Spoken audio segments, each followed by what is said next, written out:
Hey, good morning, and welcome to the very first episode of Insert Innovation, which is a student-run podcast having conversations with industry leaders in the tech space to inspire and inform the new generation of entrepreneurs. And today, we are privileged to have some very well-renowned guest on the show. John McKim, data scientist from Dell Technologies. Craig Allen, artificial intelligence specialist from Dell Technologies. Yes. How are you guys doing today? It's nice to be here. Great. Thanks for having us. Awesome. So happy to have you guys in the house today. So how I like to start these interviews is before we jump into the more field-based questions or technical questions, we like to kind of get to know the guest a little bit. So if you guys wouldn't mind sharing with our audience a little bit about what inspired you to actually enter the tech industry. Sure. So, yes, I actually started in the data science world before it was actually called data science and AI. It was known as like statistical modeling. So out of college, I worked at a company that did litigation consulting for employment lawsuits. And part of that was creating analysis based on statistical principles to, basically carry a case, right, for the lawyers to present to the other side. Mm-hmm. Within that kind of changed into, I moved to a marketing analytics firm where I did data science work, and then worked for a data science consulting firm. Worked with a lot of media and entertainment companies in the Los Angeles area. So it's always been fun to me kind of working in the data, working the numbers, coding. Yeah. And it's just been really fun to kind of see the space evolve to these large language models now, and just the whole world that's opened up to, video creation and things like that. So just happy to be part of it, and it's been really fun. Awesome. Now, were your parents sort of is there a lineage of tech or just people in the data science space? Is that sort of a genetic consistency in your family? Or maybe not directly. My dad was a network engineer. Gotcha. For communications, worked for the Navy. He worked on banking systems. So, yeah, I guess kind of in the technical, kind of nerdy behind the scenes type of way. But no, like I said, data science and AI wasn't really a thing, right, back then. So it's kind of been evolving, and again, it's all kind of based in statistical principles and math. But nowadays, it's all about kind of democratizing AI for everyone. These low code, no code tools. So it's been really kind of cool to see that evolution. Great. Thank you for sharing that, Craig. So I'm an old timer. So my very first tech job was back in 1984, working for Radio Shack. So I graduated high school in '84. Immediately, I went to college for electrical engineering. Yep.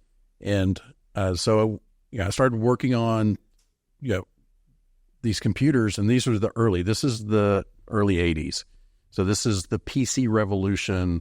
Yeah, there's a bunch of, IBM comes out, and then, Compaq reverse engineers that, and the whole clone market takes off, and that's kind of a whole new revolution. And so I was at the very beginning of it, and I kind of rode that wave. I did a bunch of networking, bunch of systems. Back in the day, there was a system called Novell, which kind of owned the market around before Microsoft took off. So I was in corporate IT for a long time. I worked for Citigroup, worked for NationsBank, worked for American Airlines, and then I went to work for Microsoft in 2005.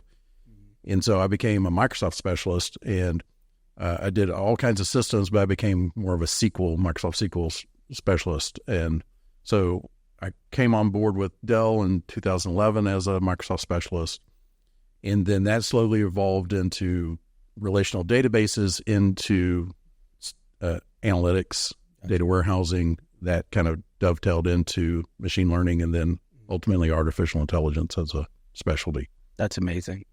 Now, for you, was this something that you interested in as a child that led you to go to school for it, and then into the work field, or was it was like how did you stumble upon it? Yeah, so if you go back in time, I was born in the 60s, raised in the 70s, went to high school in the 80s. Yep. And computers were just brand new for most everyone. So you're not technically a baby boomer. I'm an elder Gen X. Gen X, that's right. Right on between. Don't call me a boomer. I'm a Gen X, but an elder Gen X. All right, so right there, yeah. Yeah, don't call me a boomer. But so I got my very first computer probably 1981. It was a TI home computer. And then I just started building my own PCs. Wow. Yeah, so where you get the motherboard and the RAM, and you do all that. Many of my own computers. Wow. And just kind of this whole teenager thing. Of right when computers were starting, and I got into the industry and just kind of worked my way up from the bottom. Right. Wow. That's amazing. Not to get too philosophical, but it's interesting. Like kids these days, thinking about like building a computer isn't on the radar because the technology is already there. It used to be a thing. It used depending on, but when you were growing up, it was a thing. It was a thing. It was like if you built your own computer. Yeah, there's still gamers that do it today. Yeah, that's true. Yeah. There's gamers who are getting the high end components and building their own things. But back in the day, if you could build your own computer, it was kind of like bragging rights. Wow, with your friends. That's awesome. That's awesome. Well, thanks for sharing your background. I think it's good to have that context for our listeners. And now we have some questions that are more related to the field and how some of the students here can kind of actually prepare themselves. And think about enter the market with the right mindset and some sort of like preliminary details of what they should expect. And so our first question is, how is the evolution of AI impacting specifically the media and entertainment industries from sort of your vantage point? Well, that's pretty broad question, right? Because with the media industry, there's just so many elements from the creative aspect to the video processing and editing, the script writing, the marketing analytics of the media, right? There's so many elements, but I think right now the biggest buzz around the space is this text-to-video models that were announced by Google Lumiere. They announced their text-to-video models about a month ago. And they can do text-to-video, image-to-video, image stabilization. Very cool videos that they posted. OpenAI has released Sora, right? And some of the videos they've released are just amazing as well. Yeah. But again, they haven't released these, so people aren't actually using them yet. Yeah. But kind of the message and theme for some of the younger folks is that you can actually play with these models now. There's open source models that you can play around with. Test the prompt engineering to get the images that you kind of want. Yep. And that's kind of a skill that we see for the future that's going to be super helpful for the younger folks. So it's just in terms of the media field, again, there's a lot of elements. The video generation, I think, is the biggest thing right now. But the message is like any type of part of the media field, there are tools out there that are incorporating AI that you can use, to really help and optimize. Gotcha. Yeah, so I've been doing video editing for a long time. And the tools, you spend at least 50% of your time fighting the tool, right? You may be getting the fades right, maybe getting the audio set correctly.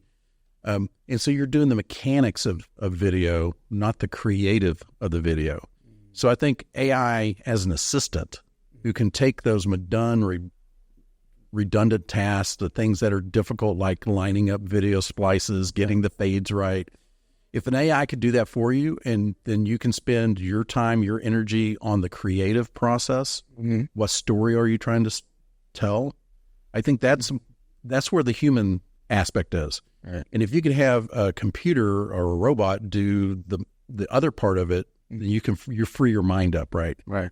We always find ourselves fighting the minutia, and we're not being creative enough.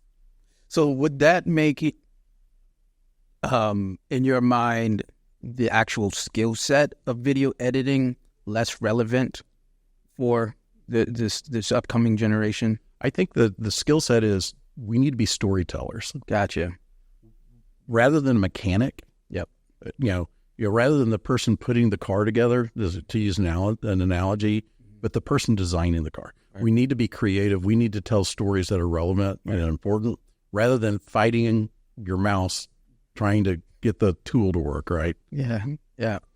And anyone who's used, we talked about this before the show, some of the programs, Pro Tools and for music editing, video editing, you have Premiere, you have, your Adobe, Acrobat and After Effects.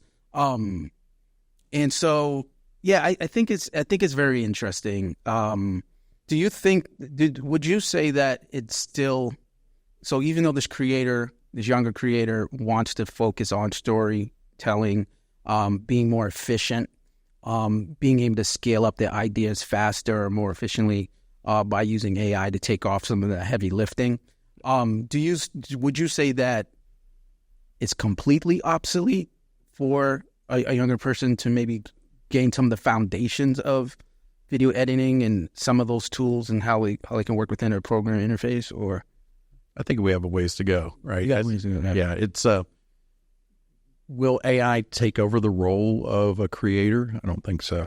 Is it going to be an assistant? Right. Yeah. This intelligent assistant that can do things for you. Gotcha. Yeah, I think that's where it's going. Perfect.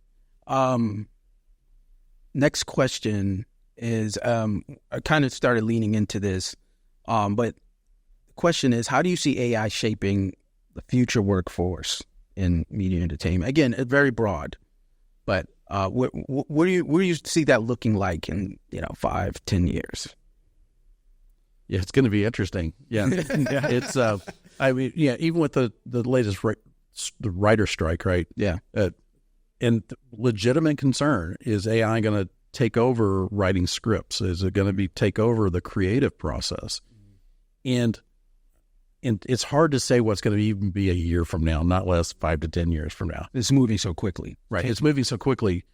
But is it going to open up the younger generation to be creative? Is it going to, are we going to go away from big production studios to smaller studios that can release really good production quality content? Mm-hmm. Right. And maybe that's how it evolves. Is today we have these huge conglomerates in the media industry that kind of own the media industry. That's right. And if you're a startup, it's hard to break into that because the competition. Right. But if you have the tools and the power and you can use that power, then you can go to bat against the big guys. Yeah, I think just going back to the roles and tasks within the media field, with tools coming out and making things easier, that's going to change, right? It's going to automate some things out and free up time, but it's also going to free up new roles that we don't really know about right now, right? Things like the AI art director and AI ethicists, right? These are concepts that people aren't really thinking about right now, but as more people enter the field and are able to create and do so freely, having at least kind of knowledge about those type of aspects, it's going to be important to entering the space. I totally agree with that. And this next question kind of takes this topic a little bit further. So assuming everyone will eventually interact with AI models, what practical advice would you offer for preparation for this young generation entering the workplace? Well, so it's evolving. It's evolving quickly. Just think about a year ago before the release of ChatGPT, right? It exploded on the scene. Now we're going to have text-to-video synthesis. And so you've got to do your own learning. You've got to do your own exploration. You can't rely on someone else to train you. You've got to train yourself, which means you've got to be out there. You've got to be taking courses. You've got to be reading. You've got to be experimenting, right? And learning how to do it on your own. You've got to be self-motivated and not relying on even a college or a professor or someone to spoon feed you the information. You've got to be hungry. Yeah, great point. Yeah, great point. Prompt engineering, that's a skill set everyone needs to know, understand, and master, right? People that are able to interact with LLMs efficiently are going to have a leg up on their competitors. And prompt engineering is the principal design guide that helps you do that. So that's understanding. There's like 4 elements. There's the intent of the prompt. There's the entity extraction. There's input data, right? Anything that you want the LM to incorporate and to type the responses, and the output data, right? How do you want the data output so it's easily digestible for you or the next application that the response is going to go to? So really understanding the basics of prompt engineering is going to go a long way. I used the analogy, everyone uses Microsoft Excel now, right? Yeah. It's just part of doing business. That's right. Back in the day, that was a highly sought after skill and highly paid skill to have. But I think prompt engineering is going to end up going down that same path. It's just something that everyone's going to use and just be part of doing business.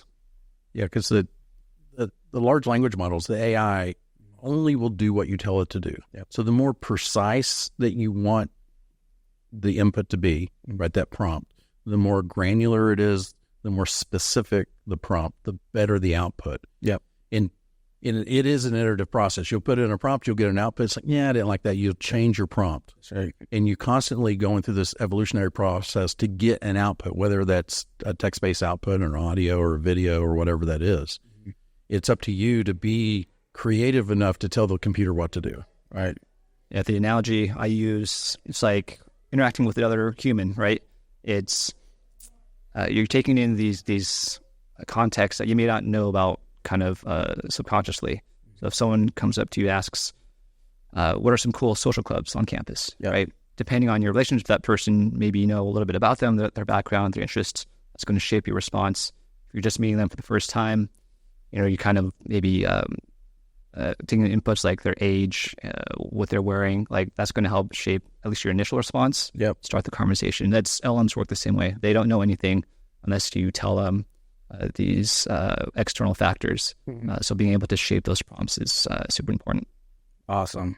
Now, are there any like specific online resources that you can recommend, blogs, pages, or would you recommend, the younger generation really just like exploring, doing a Google search and trying to find out organically and stumble upon how to utilize, the AI, or there are specific resources? There's a number of resources out there, but I think you've got to explore on your own. Right. In a Google search, you've got to take everything with a grain of salt, right? Because there's lots of hot sports opinions out there, right? Everyone's got an opinion. Go out on the internet, it says, hey, this is the way to do it. And corporations have opinions. That's right. You go to Google, they want you to do it the Google way. You go to Microsoft, they want you to do it the Microsoft way, right, because there's an agenda there. So it isn't unbiased. There's a bunch of bias in the news and in the content.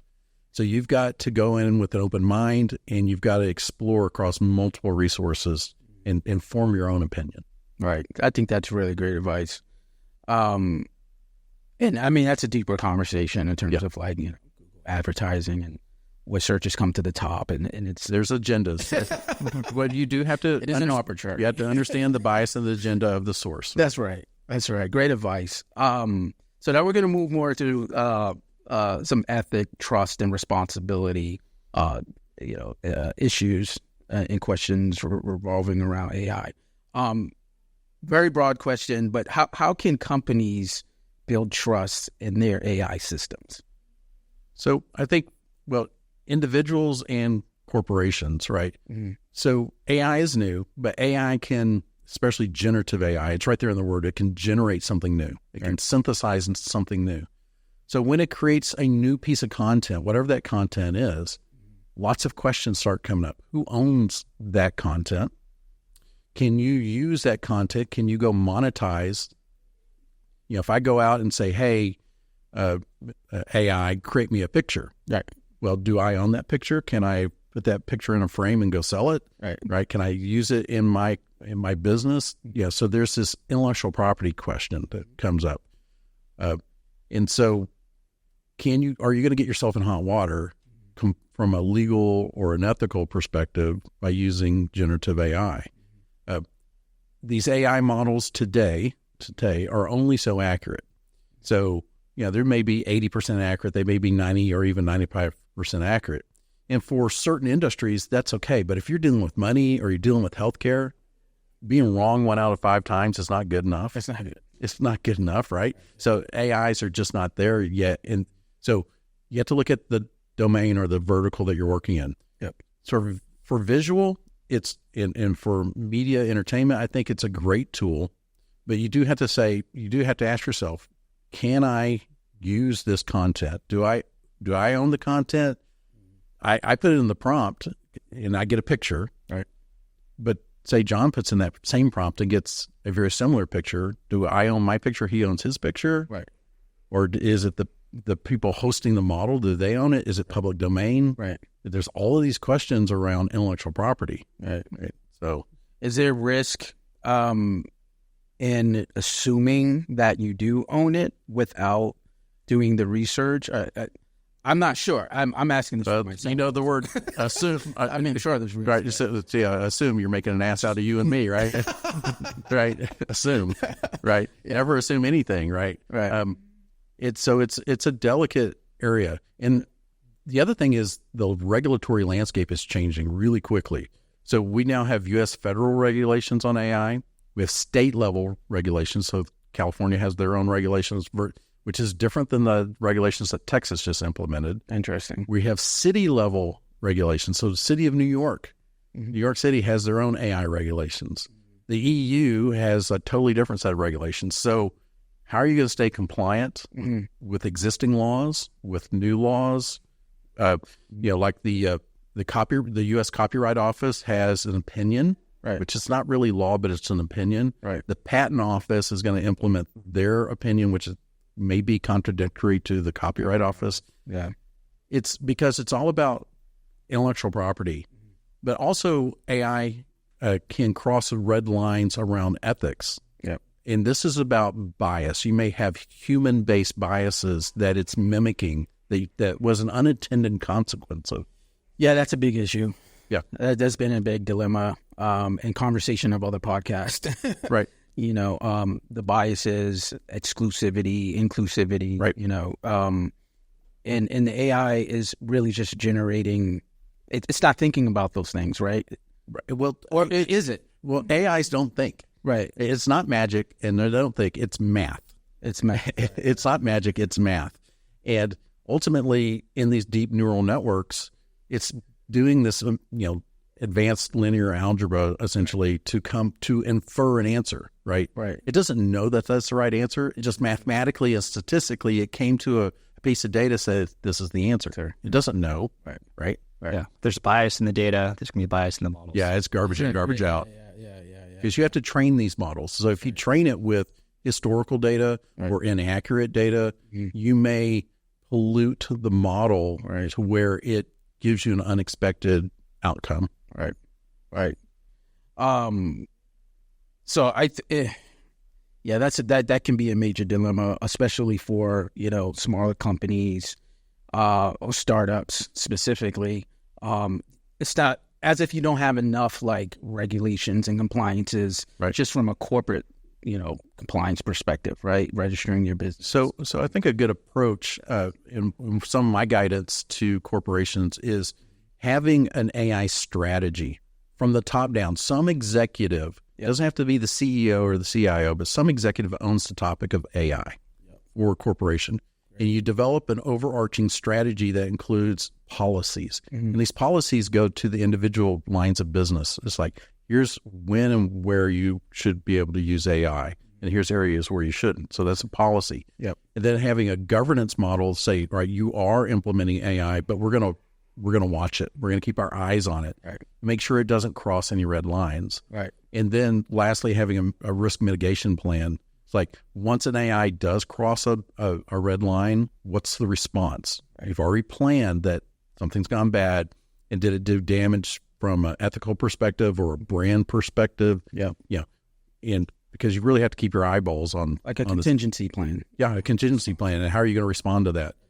And we're also seeing multiple areas being impacted. Another one is contract law. So we're seeing contracts between business to business, business to consumer, business to supplier. All these contracts are now getting AI clauses in the contracts, AI indemnification clauses and AI disclosure clauses in contracts.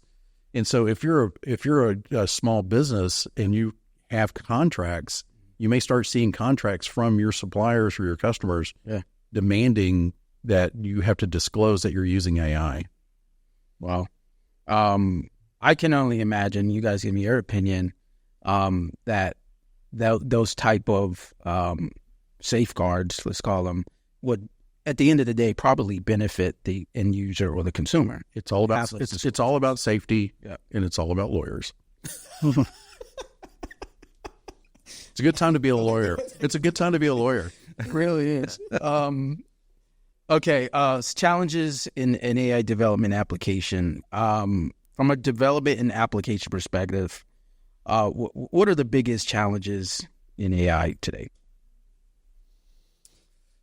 Yeah, number one, with the data, right? I talked about the bias in the data, being able to understand all the elements that go into it.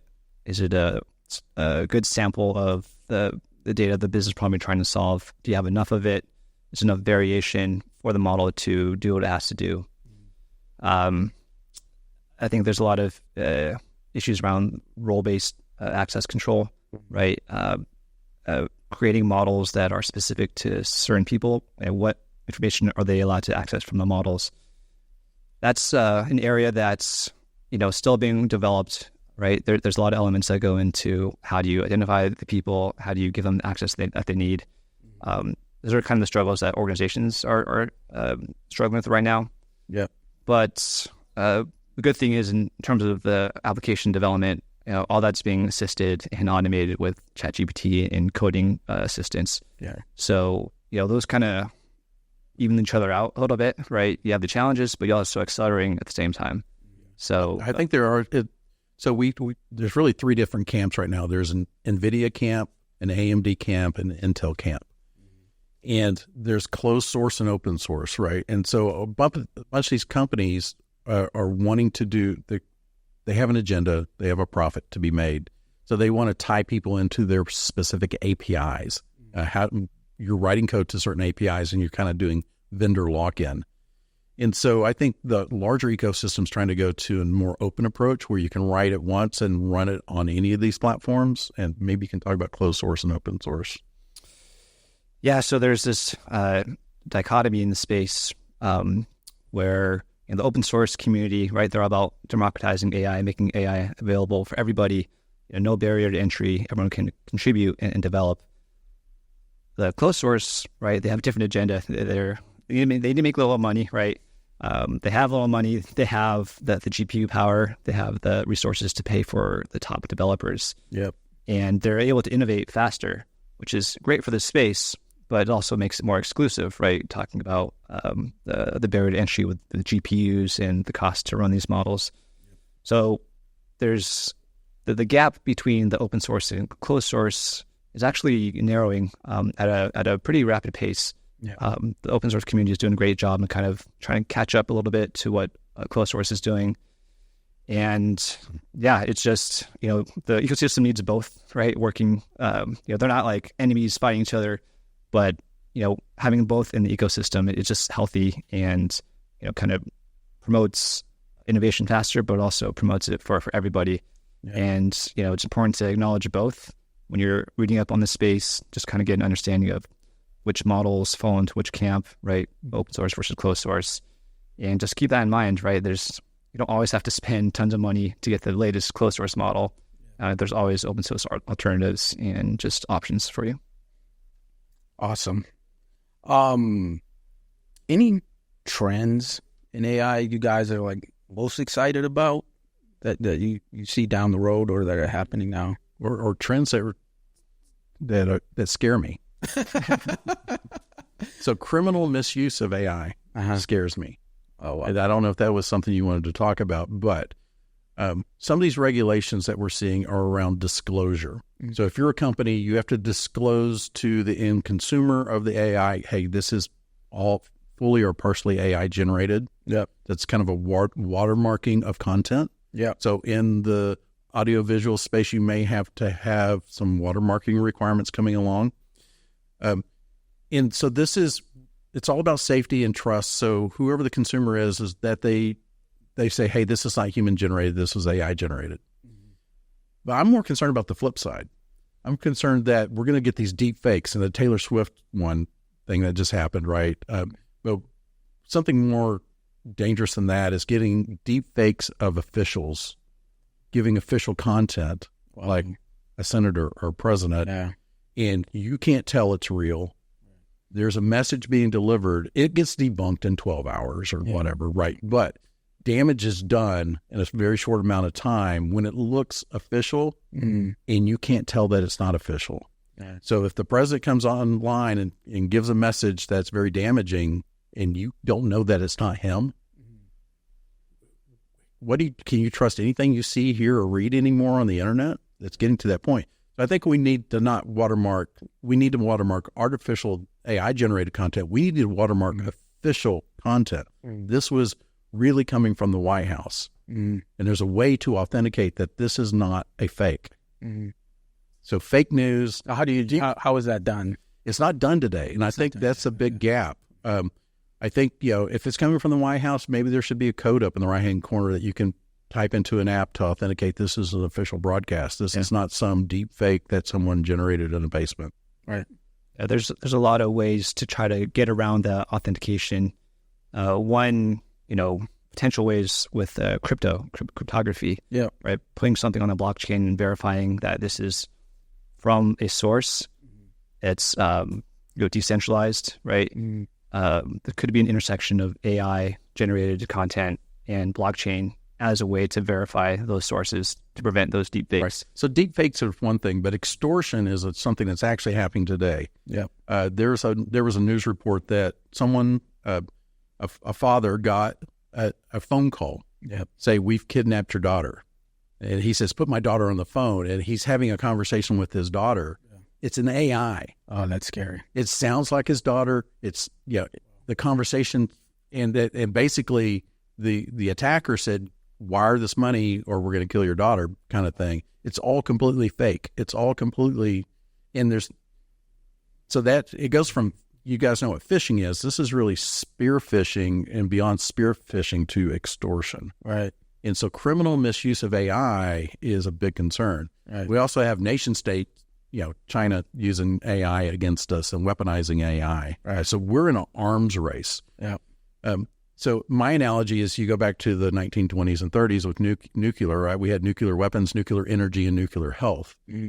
But that technology evolved. But as a society and as a global society, we said, well, let's have some rules around all of this. Let's have some regulations. And everyone agreed. Yeah. We're in another arms race. Yeah, we are. We're in an AI arms race. Yeah. So it sounds like there's an opportunity, where we have adversity and challenges.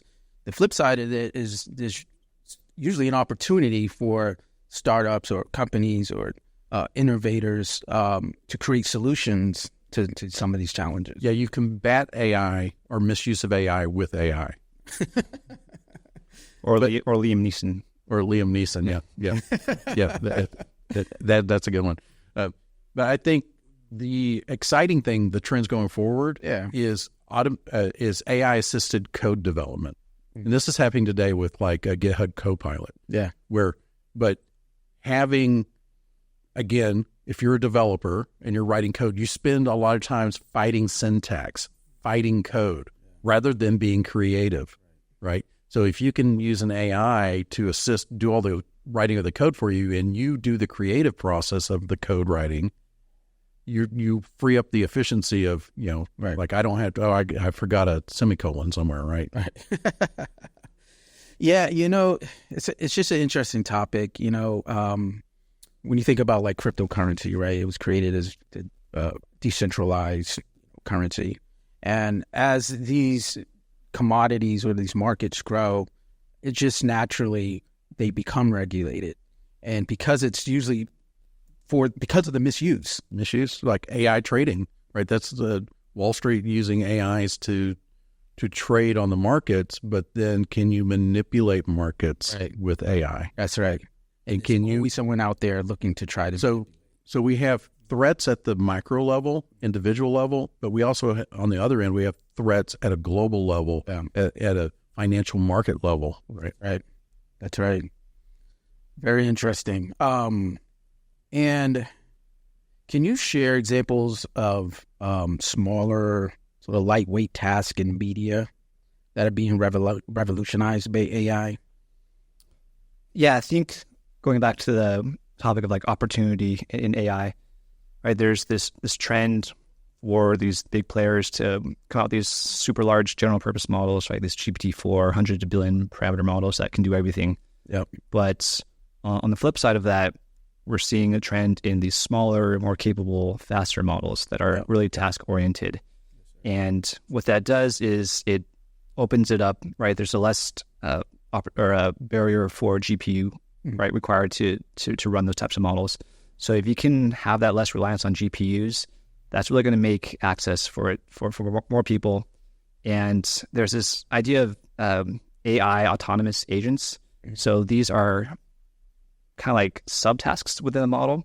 If you're familiar with GPT-4, like the marketplace, where you have extensions, browser extensions to using GPT-4, it's the same concept. They're like smaller task-oriented models that can do specific things like create a website, right? You can do that on its own. It's able to iterate and make decisions on its own without you having to prompt it. So I think that's the general trend, especially in the media, right? There's so many elements of video creation and marketing. You can have these little AI agents do those types of things as opposed to relying on these large general purpose models. So I think there's a great opportunity for, entrepreneurs in that space. Yeah, I think there's two areas that Dell that we're working on right now. One is something called the digital human. And so think of an avatar. It's on a screen, right? It's back-ended with generative AI, with a large language model that I've got a demo that I'm going to show later today, where you have a natural language conversation. You use your voice. You talk to this avatar. The avatar, and her name's Clara, but you can have a bunch of different avatars. Goes back, accesses the large language model and gives you a response, but it's also doing the facial recognition and it's also doing the big thing. A big benefit of AI is language translation. So we have a system where you could walk up to a kiosk and you start speaking Spanish. All the screen, it detects that you're speaking Spanish. All the AI switches the screen, all the fonts and everything to Spanish. In mid-sentence, you can switch to German. It will detect that you're speaking German and switch everything to German. And then you can switch to Chinese and everything switches to Chinese. So AI is really good around this human process augmentation, or assisting the assistant. I think language translation is a big area that we see AI. So we have this concept of the digital human where you can have a natural language conversation with an AI. But specifically for media, we also have something called turnkey AI, which is an appliance. And part of it is around rich media. And so it's one of the use cases is you can take an executive from a company, set them in front of a camera, let them read a script for a couple of hours.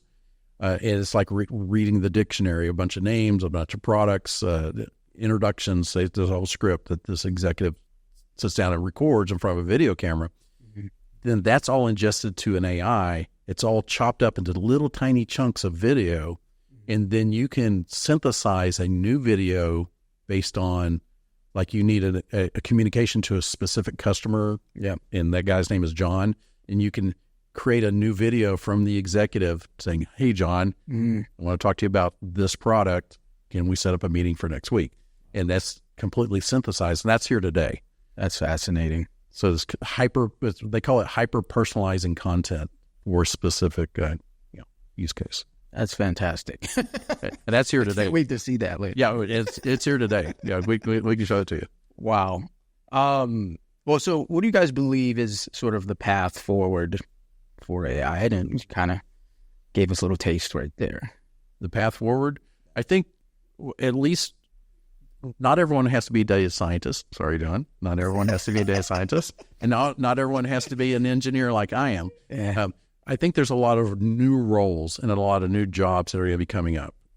like the AI art director, the AI ethicist, the AI language consultant. It's basically AI assisted roles. There's a lot of fear out there that AI is going to take away all our jobs. Yeah. And it will remove some types of roles, but those will be replaced by an AI assisted role. So if you're really looking future job markets and where can you be valuable, is not being afraid of AI, first of all, learning it, but then you don't have to be the developer of the AI. You just need to be a good user of AI, right? Great point. Anything more to share? Yeah, no, I think you hit the nail on the head. We don't know the answers, right? I don't think anybody knows the answers. But if you have an open mind and you kind of focus in on the skills on how to use AI the best way, the prompt engineering, you don't have to be a data scientist or an engineer. But if you think like a data scientist and think like an engineer, right, you have that mindset, that's going to set you up well for the future. Awesome. And last question, before we thank our sponsors and wrap up, how can society have confidence AI is being developed and used responsibly? I think it's transparency. Yep. I think when you have corporations that are doing closed source, so no one can see the source code, and they're trying to monetize it, and they're trying to do vendor lock-in, I think that builds walls rather than bridges. Mm-hmm. So I think this move towards open source because when the source code is open, you have lots of eyeballs on it. It's actually more secure to have open source than it is closed source because you have lots of people looking for the flaws. But also it kind of democratizes the environment, right? You don't have a company with an agenda trying to sell a particular product. You have an open ecosystem where everyone can play on a level playing field. So I think open source is a big key to that. Great feedback. Yeah, I think just education in general, right? Understanding just the basics of how these models are built, how they're made, going to events like the one we're having today and, learning about the space. I think there needs to be more emphasis on education, at the earlier level, maybe the high school level, definitely at the college level, kind of needs to be part of the standard curriculum of understanding because it's going to be part of the world, it's going to be part of the workforce and everyone's going to be interacting with it. So I think it has to be really taught at a younger level for the students. Yeah, gotcha. And I think the responsible. So there's a Spider-Man quote. It says, "With great power comes great responsibility." Yes, sir. And so there is a lot of power with AI. Thus, there's a lot of responsibility that comes along with it. So we need to keep an ethical mindset. It's not a free-for-all. You can't just do whatever you want to do because you could cause harm. And, the do no harm should be our mantra, right? I don't want to violate someone else's intellectual property. I don't want anyone violating my intellectual property. I don't want to create an ethical situation. I don't want to harm or offend, or cheat someone, right? I think that's a mindset more than it is a set of rules. Gotcha. You can have rules around it, right? And there's always rules around everything, but it's embracing ethics internally. Right. Integrity and ethics, I think, is key to moving forward. So AI is, it's safe, right? We can trust it. Otherwise, it's just going to be a weapon. Right. Great point. And this is a yes or no question. This is just my own little poll. Do you think, so we talk about learning AI from a young age, very radical idea. Should it be integrated into grade school curriculum, let's say? Sure. Why not? Math as a subject. Yeah. I think the earlier you can introduce topics, and it doesn't have to be necessarily AI, or science or math or language arts. These things need to be ingrained early because it is a competitive marketplace. Ultimately you get educated, you go through college, but you got to get a job at some point. Yeah. And it's got to be a competitive marketplace. And it's not just those competitors around you, it's a global marketplace. So is someone like China going to bypass our skills, right? And are they going to, this competitive landscape going to be even more global? So the earlier that we can get people educated in doing it ethically, I think that's better. Yep. All right. Anything to add before we close up? No, just, the idea of embracing AI, not being scared of it, right? Getting educated. That's really the path forward, right? Not being afraid of government regulations coming down on people, is understanding what it is, how it can be beneficial to society as a whole. Those are the main concepts. And I think that should be learned as early as possible. Yeah. Well, thank you guys so much. I think this was a really great conversation, very meaningful, and I'm sure very informative for our listeners. So we want to thank Craig and John again. We want to thank Clicmo. Without them, this show wouldn't have been possible today. Mario, Cynthia, and Chapman University. Yeah, it's great to be here. Thank you so much. It's a lot of fun. Thanks.